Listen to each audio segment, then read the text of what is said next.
As the company grows, we're going to talk about different types of financings that it might engage in.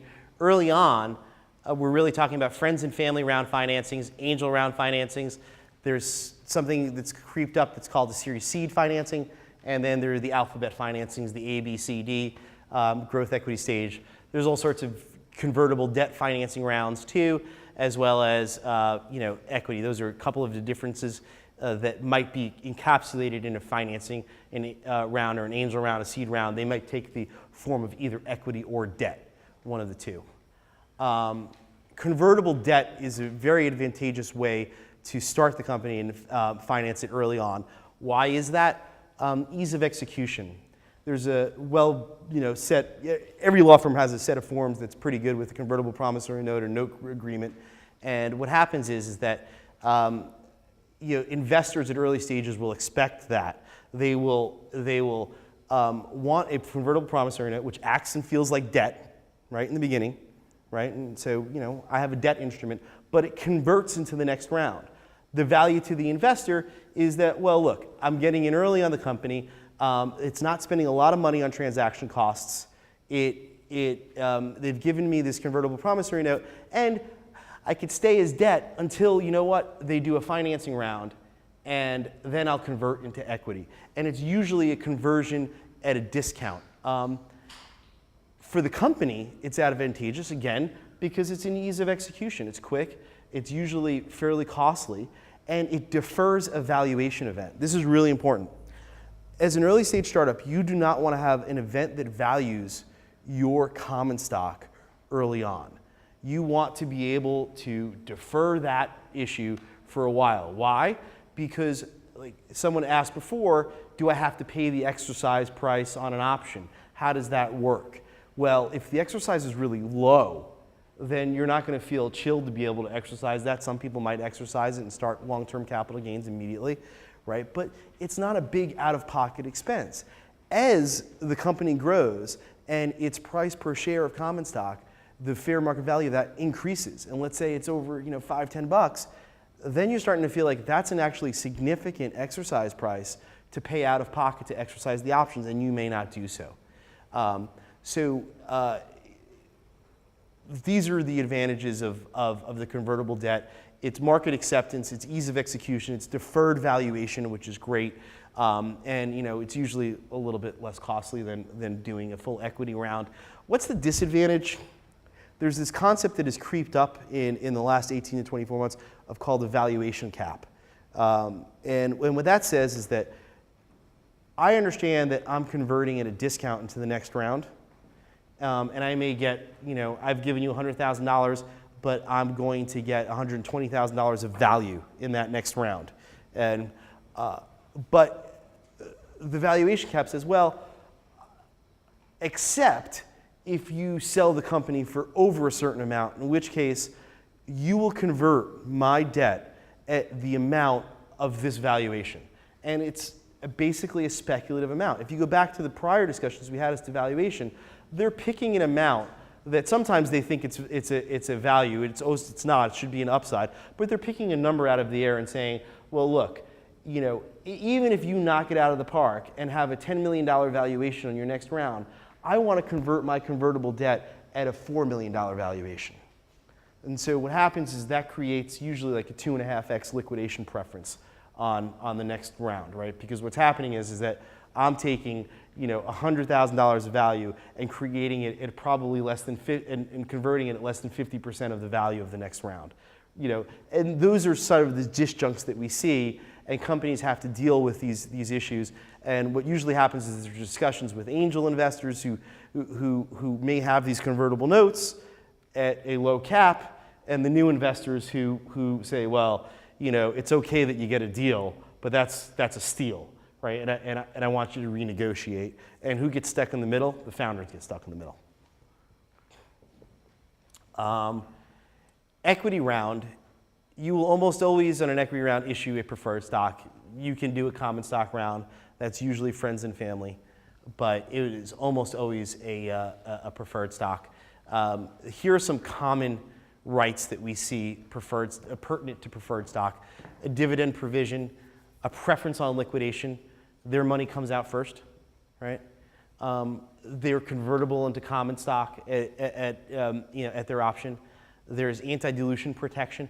If you sell shares below the price at which I bought the shares, then I get adjusted. Usually adjusted on a weighted average basis, which accounts for the new money into the company. Investors in preferred stock usually ask for board rights.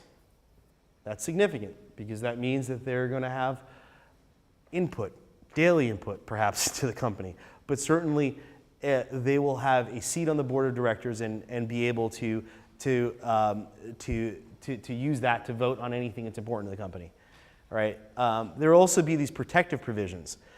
Stockholder veto or approval rights is what we call them. I call them the thou shall nots, right?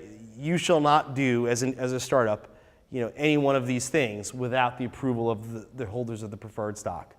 And those can be restrictive, and a lot of times startups and founders are not used to that and will essentially balk at this. But these are commonplace. Redemption rights used to be in vogue, not there so much anymore. Those are simply after X amount of years, I get to put my stock back to the company for a price. Sometimes it's cost, sometimes it's cost plus interest, sometimes it's fair market value at the time. Other rights, registration rights, register my stock if we're going public, rights relating to the sale of companies by other stockholders. Do I get a right of first refusal? So paradigm again, Dave and I have a company. If you're selling your stock, do I get to buy it, right? And under what terms? And how do we negotiate that? Forced sale or drag along rights. We have a company with 100 investors, right? But only 15 of them actually have any material amount. What do we do with the others if we're selling the company? A lot of times we'll institute what's called a drag or bring along right. And the company will say, look, if we have approval of the board of directors, of the preferred stockholders, and majority of the common stockholders, everyone's coming along. So this way we don't have people that are exercising dissenter or appraisal rights on an M&A event, right? So we commit everyone to be on the same page. Sometimes they want to be able to hire or fire, or approval over termination rights. Those are typical. And that's the two types of venture financings that you'll most often encounter: a convertible note financing and a preferred equity financing. Questions? The pref shares, I guess I had 3 questions. One is, do they carry mandatory dividends? 2, do they usually carry any coupons? And 3, how does the anti-dilution work if you know you're going to be raising financing further down the road? So a coupon and a dividend are synonymous for equity. Coupon would be for debt, right? So, but on equity, they often will carry a it used to be the case that there was a mandatory or accruing dividend that was asked for by investors and received. That is no longer the case. The dividends are usually when, as, and if declared. And the preferred stock simply says, look, either of two things. We'll have a 6% dividend that kind of is not cumulative, but if you ever declare a dividend on the common, you got to pay us the 6%, and then you basically pay us pro rata as though we converted, or they'll just say just pay us pro rata as though we converted. But the dividend, startups are not paying dividends. You need the money you need to retain earnings to actually sort of fund the business. So I don't see a lot of startups declaring dividends at all. The mandatory dividend is what used to happen, is it would accrue from year to year and then be payable on an exit event. That's a little off market now. And we don't see investors asking for that as much. They still do, but the market has shifted to an investor-friendly, a founder-friendly environment, and we don't see a lot of mandatory dividends. Anti-dilution is going to occur naturally over time, right? So assuming that the company keeps increasing in value, they're basically the new money is going to come in at the new valuation, and everyone else is going to be diluted pro rata. But their value of the shares ought to go up if the valuation's up. On a down round, it's a completely different issue, right? But so the option pool, each time you do it, you're going to refresh the option pool. You come up with a new valuation, new price per share. Each time, this pattern will continue to occur until it's sold. So attorneys are very expensive.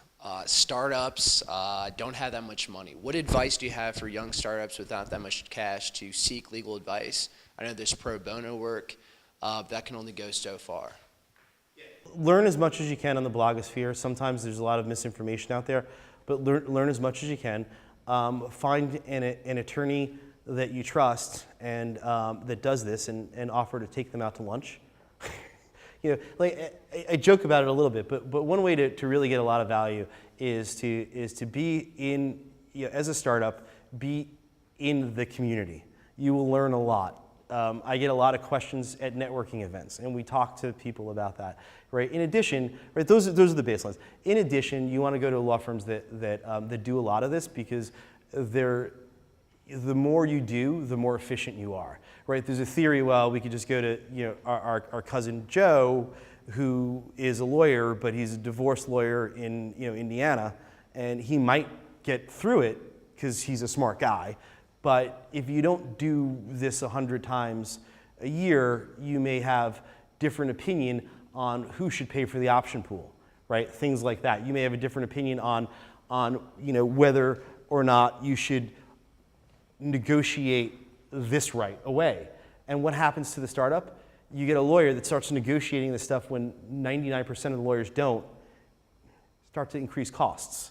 So knowing this and doing this a lot will actually, you know, decrease your costs. Then, you know, there are online resources that you can use to help. You know, LegalZoom, Rocket Lawyer. I'm not promoting them, but they offer some good products for what they are, right? And it may be a good starting point to then go have a lawyer look at, right? And those are the things. And there's some great books out there too. Just, you know, continue to ask people in your network and find the right information. But there's a lot of information that's out there that's helpful, and you should be able to find it pretty cheaply. Someone asked what books I like. Making Ideas Happen by Scott Belsky is a great book for building a startup. Jeff Busgang, Mastering the VC Game is a terrific book. You know, if you're interested in the legal side, I believe it's called The Fundamentals of Venture Capital, right? That's Joseph Bartlett, who's kind of known as, like, you know, a very well-known figure in New York City venture. Those are a few different good reads. Also blogs. You know, I'll hawk the blog of my partner Ed Zimmerman, which is you know, in the Accelerators blog on the Wall Street Journal. Take a look at that. He's writing, you know, a couple times a week about issues that are really pertinent to startups.